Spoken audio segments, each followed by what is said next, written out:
Let's go! Morning, Trainiacs. Second day back from Kona. Yesterday was a 13-hour sleep, last night 10. Getting caught up.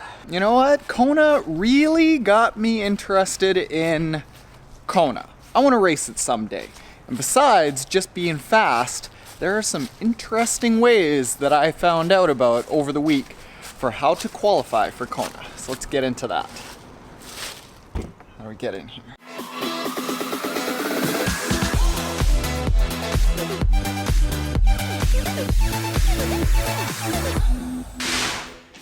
You know, it is nice to be back in front of the brick wall. I mean, I like going to Kona.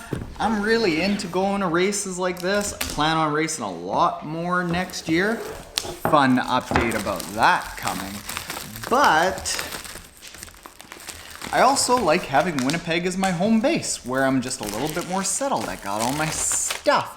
I got the pool that I like a mile that way. I got all the biking that I want a mile that way. And I've got all of my recovery stuff. Rapid Reboot, the squishy recovery boots. Yeah, there we go. All right.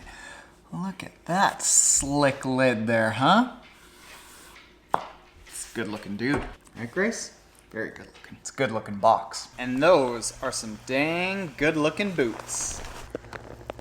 So when it comes to qualifying for Kona, I'd say that there are like 4 buckets of tips that will help me qualify for Kona besides just being fast. Because like, I look at myself, whoa, that's getting pretty, whoa, let's back that off. I look at myself as like decently fast, but not pro level fast, not elite age grouper fast. So when I try to qualify for Kona, I'm gonna need a fair bit of help and a little bit of luck and a good day.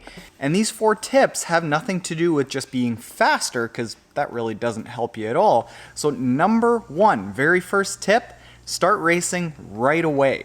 What you want to ideally try to do is, if you're looking to qualify for Kona next year, race around Kona this year. If you're racing before Kona, a lot of the people that are in this year's Kona won't be racing because they'll be preparing for this year's Kona. If you race on Kona, obviously the races are going to be in Kona. And if you are racing just in the few weeks after Kona, most of the people that were in Kona this year are going to be too smashed up to do it. So all of a sudden you have 2,400 athletes that you aren't going to be competing with. Ooh, that's some pressure. Ooh.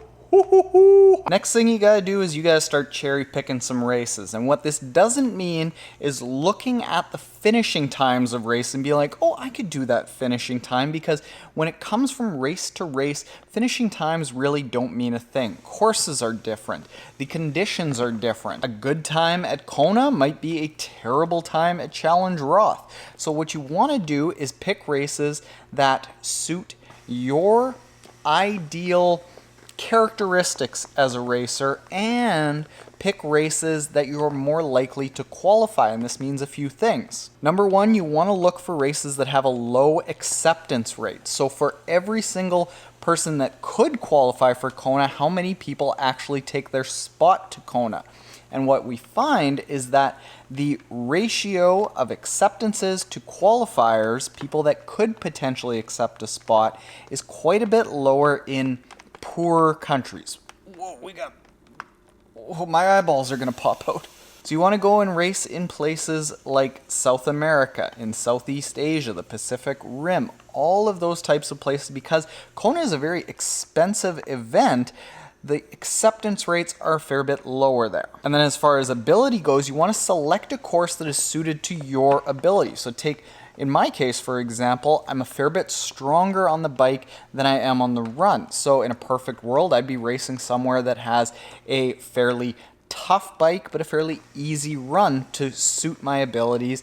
So I'm looking at something like Ironman Lanzarote, where it has just a brutal bike and a fairly flat albeit hot and windy run, but you look at the finish times and you can go to tryrating.com and see their course ratings, and you can see where on average, based on the average finish times of all Ironmans, each course stacks up, and that'll help you select a race that suits your abilities. And then last thing is you want to go to a race that has an over average amount of slots to qualify. And these are, again, races that are in Asia because World Triathlon Corporation, the company that owns Ironman, was bought by an Asian company, and they're trying to grow Ironman in Asia. They are giving more spots to those Asian races to entice people to come over. Spoke to a few people while I was in Kona, and the times that they got to qualify were quite a bit slower than what you see in North America and in Europe. So, hop on a plane and start heading west for us. But it's the east, because they discovered it when they didn't think that North America existed. Science. Next thing, so I don't know if this is going to be an option this year, but last year with Kona doing their 40 Years of Dreams, they got Ventum to set up a deal where 40 purchasers of a Ventum bike got spots to Kona. You had to buy a Ironman signature bike through Ventum, and if you bought one of those bikes, you got a spot to Kona. I don't know if they're going to do that next year because it was logistically really hard on Ventum apparently, but if they have deals like that, you can really just buy your way in. We all need bikes, and Ventums are pretty cool, so if you can swing yourself a spot into Kona by getting yourself a new bike, win, win, win. Triple win. Who's the other winner? And then finally, there are what I would call the 4 real long shot options, because either it's a real long shot that you can afford it, or it's a real long shot that you actually get in. These are things like the Ironman Legacy spots. These go to people who have raced a ton of Ironmans but have never got into Kona. You have to have completed 12 Ironman distance races, and in the year that you try to get into Kona, you have to have raced a Ironman distance race in each of the previous 2 years. So essentially you just got to race a lot and then hopefully you get in. Or you could go in and buy one of the charity slots that gets auctioned off, and these go for thousands and thousands of dollars, with the money going to the Ironman Foundation. Mad cheddar, but if you can afford it, that gets you in. Similar to that, with Mad Cheddar, is the CEO Executive Challenge. If you're a big money hustler, you're a CEO, you can essentially buy your way into Kona and get a VIP experience with all kinds of VIP passes, and your family getting priority seating at certain spots in the course. I think you get on a boat.